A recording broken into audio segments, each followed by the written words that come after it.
Je me présente, c'est Maître Bamba Cissé, je suis avocat. Je suis le modérateur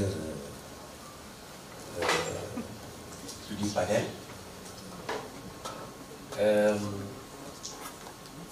Comme vous le savez, le thème porte sur quel modèle démocratique pour un Sénégal souverain, stable et intégré. Donc c'est posé en termes d'interrogation. Et le panel est composé par plusieurs experts que nous allons présenter tout à l'heure et qui vont se passer la parole pour un temps déterminé. Je veux juste introduire la question. Quel modèle démocratique pour un Sénégal souverain, stable et intégré? Quel modèle démocratique? Cela signifie qu'il y a, le titre sous-entend lui-même, l'existence de plusieurs modèles démocratiques. Maintenant, dans le choix des modèles démocratiques, quel est le meilleur modèle démocratique pour aller vers un Sénégal stable, d'abord souverain, stable et intégré? Il y a une sorte de dichotomie entre la souveraineté et l'intégration. Est-ce que la souveraineté exclut l'intégration? Est-ce que l'intégration exclut forcément la souveraineté? Parce que l'intégration est un abandon de souveraineté. Et les deux choses doivent être conciliées. Le Sénégal stable. Pourquoi aller vers un Sénégal stable? Y a-t-il des problèmes? Y a-t-il eu des problèmes par le passé? Comment résoudre ces problèmes? Comment ne plus y revenir avec un nouveau modèle ou en tout cas un modèle démocratique repensé? C'est comme cela que je conçois les choses, sauf mais avec les autres panélistes, parce que l'approche peut être différente de part et d'autre.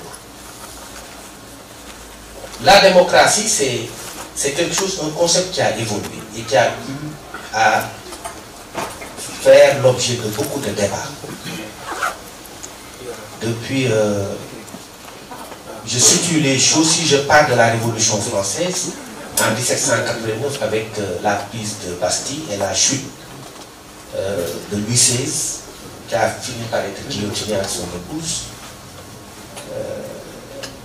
les révolutionnaires ont pris le pouvoir. Robespierre et les autres, ils ont pris le pouvoir en 1789. Mais ils n'ont pas pu instaurer un modèle de démocratie suffisant.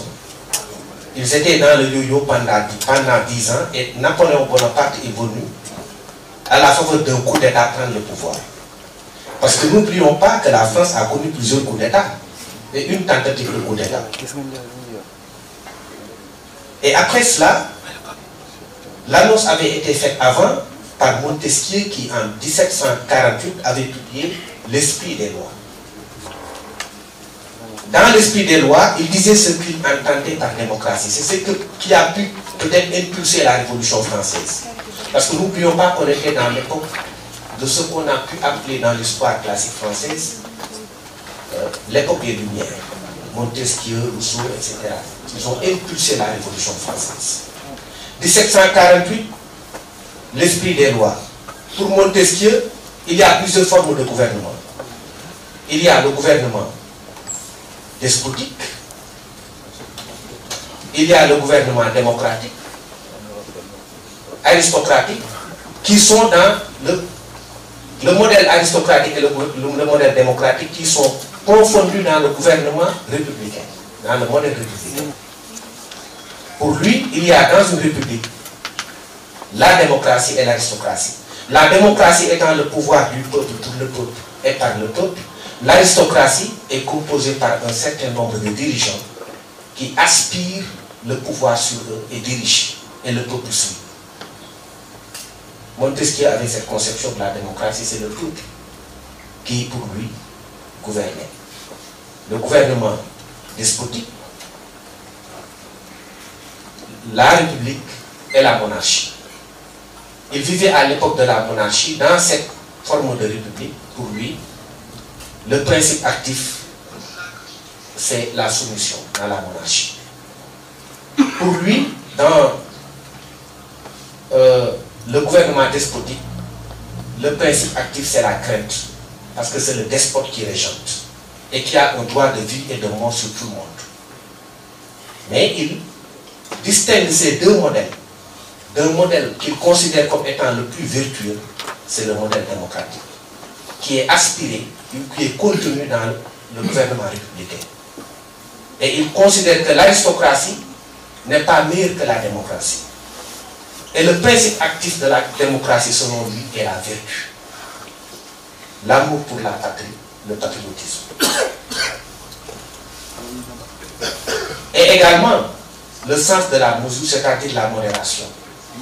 Dans une démocratie, selon lui, la recherche de profit, de poste, d'avantages, n'est pas compatible avec les objectifs poursuivis. Pour lui, dans une démocratie, la vertu est considérée comme étant l'élément central du gouvernement.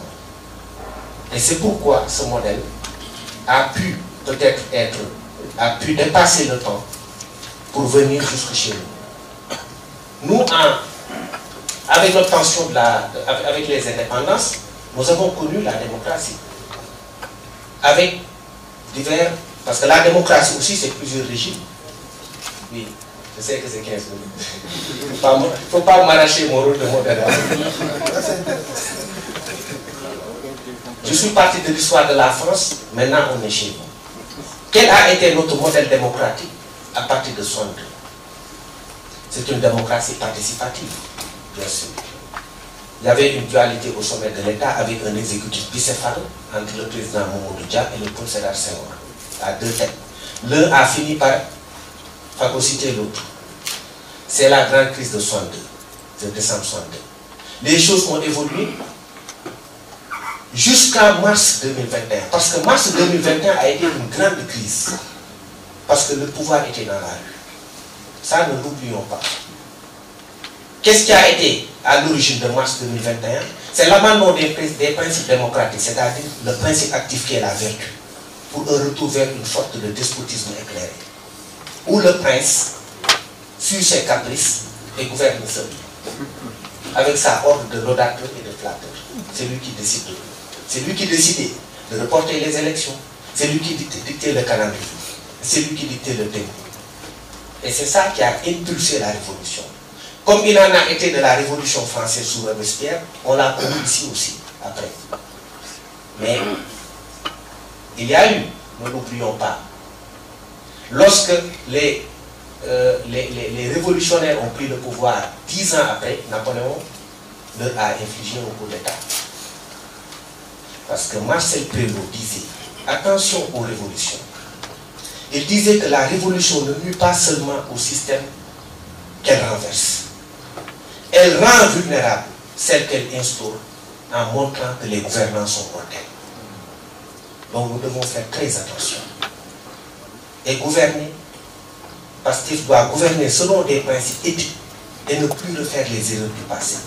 Une justice indépendante, un exécutif fort et une législature forte, telle que le définissait Montesquieu au titre de la séparation des pouvoirs. Donc c'est ça le panorama général de la situation. Je vais donner donc la parole au prochain intervenant.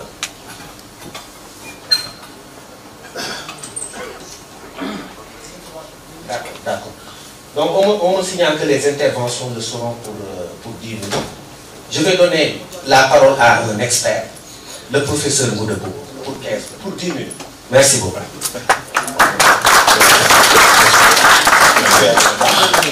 Parce que je vais j'ai un peu la force. C'est déjà un micro de base. Ah voilà. Je laisse ça en sociologue. Alors, je voudrais juste dire pour le grand plaisir que j'ai pour être ici et échanger.